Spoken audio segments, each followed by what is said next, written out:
hagati y'abarundi bato bato ubumwe burahari vrema. Ivyo utabibona je sindimo. Hagati y'abantu bato bato ubumwe burahari. Abantu batugoye, aba bantu bari hejuru, abantu baratugoye cyane. Mu bantu batwara hariho abantu bamaze iminsi bavuga yuko bari menase, hanyuma bakanabivuga mbere n'imbere y'inama nshingamateka. Ndacongereko ikintu uvuga imbere y'inama nshingamateka hajya n'ikintu gikomeye gusumba n'ibindi bintu byose. Ati mbega ivyo oya nivyo babiri mu bintu bihungabanya ubumwe bw'abarundi byensikewe. None numva ko mu gihugu haba hamaze gukura ico bita gangster. Wumvise rero umushikiranganje cyangwa umuhuza w'abarundi mugabe iki cyantangaje nko kumuhuza yavuze ko ari mu butungane, ubwo butungane butwaye imyaka myinshi kwera, ko hari inzego nyinshi mu gihugu, abo bantu baba barabibwiwe. Jewe rero ico bimpa bica image, bica bimpa ivyo bintu bimpa image yuko hariho ibibazo profonde de gouvernance et de leadership. Je nivyo ncambona ndagwakaro gasanzwe turafite n'amashinga amateka n'imaze nk'inguza amateka. None wowe ushobora gusigura ingene ubona haciye umwanya ungana iki ijya mushikiranganje avugiye bijya bintu mu n'amashinga amateka.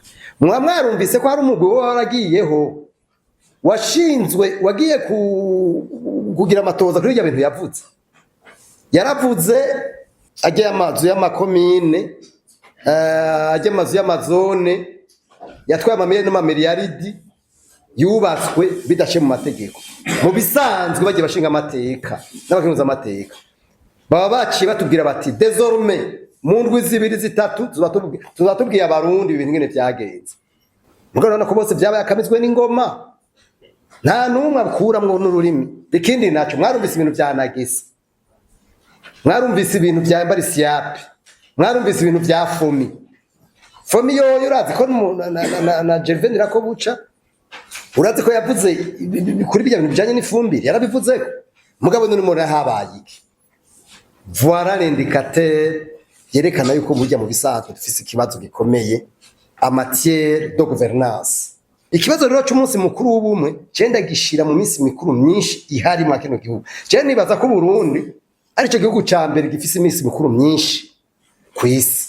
Sindagira mu statistique mugabo tukivuze turasabye azogira umuntu atugirira icigwa ku minsi mikuru iba muri Singapore, igihugu ca mbere gifise passport ntamwe gitaja kwisi, karataviza babasabye, n'igihugu ca mbere usanga ugira ngo uronke visa y'ibihugu bifite ko bikomeye ari ka state.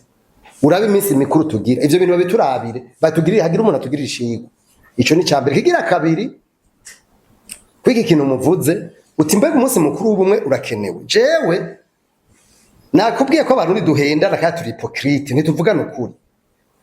Ibikomeza ubumwe si umunsi mukuru oya, nuko ndabaye akarorero barabusinye mu myaka ibiri tarahera cha turaryana abantu banzego zira, kandi ugiye kubiraba neza nitwava tuvuga yuko bari abantu bitwa ko bazanye ivyo bintu by'ubumwe badafise uruhara mwihungabana ry'ibibazo byari byabaye mu 1993. Oya ntitwobi ntavyo n'amatoza nagize mugabo biravugwa sinzi ko byari canka atari byo.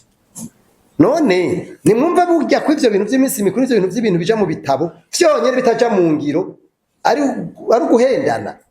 Bijye bija bica bisana bya bindi umuntu yari umusuku ku baromani yitwa Epictete w'umufilozofe, niwe yavuze ati umuntu arashobora kuja ngaha akavuga neza ibintu bijanye n'ama principe ya philosophie, akagira articulation neza ibintu bijanye n'ama principe ya philosophie, atari kudashize mu ngiro ama principe ya philosophie ubu uriko urihenda wewe nyene. Na rero je mvuga nti ibi bintu biragoye. Abantu batwara baravuga bagenda baravuga yuko ubumwe buhari. Erega ni normal. None umuntu atwara wagira avuge ngo iki? Barabivuga mugabo barazi ko ari interieur. Hanyuma kandi aho duhuriza hagati y'abarundi bato bato ubumwe burahari vrema. Ivyo utabibona je sindimo. Hagati y'abantu bato bato ubumwe burahari. Abantu batugoye, aba bantu bari hejuru, abantu baratugoye cyane.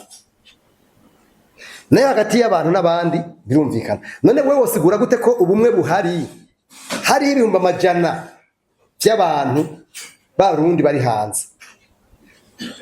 Narababajwe n'ijambo umuhuza w'abarundi yavuze, mumbabarire ndabivuge gutyo oye. Bamubajije sinzi umunyeshamakuru yamubajije ikibazo, amubaza ati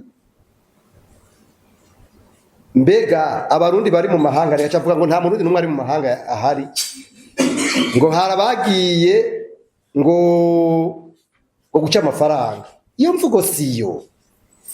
Burya baza baririnda ibintu bavuga bari mu bantu. Burya abantu si bijuju, les gens ne sont pas dupes s'il vous plaît. Ntushobora kuvuga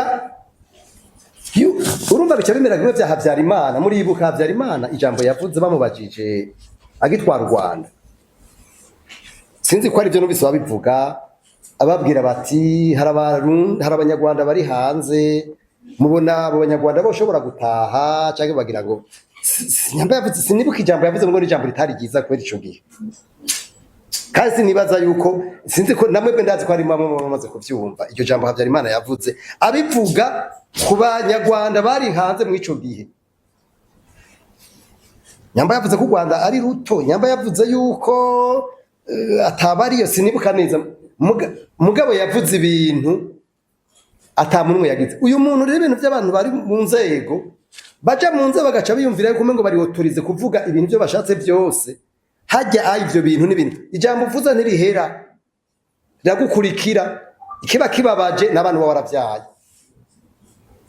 kuko hari abantu bahora barondera kwikura kwa amazina y'abavyeyi kubera inyifato abavyeyi baba baragize mu gihe cyabo. Rero ndabasavye ibi bintu by'amajambo atuma twavuze ibintu bya discours do hene, aya majambo atuma abandi bakomereka bakwiye kuyirinda, tukaraba ibintu bishobora gutuma bitwunga.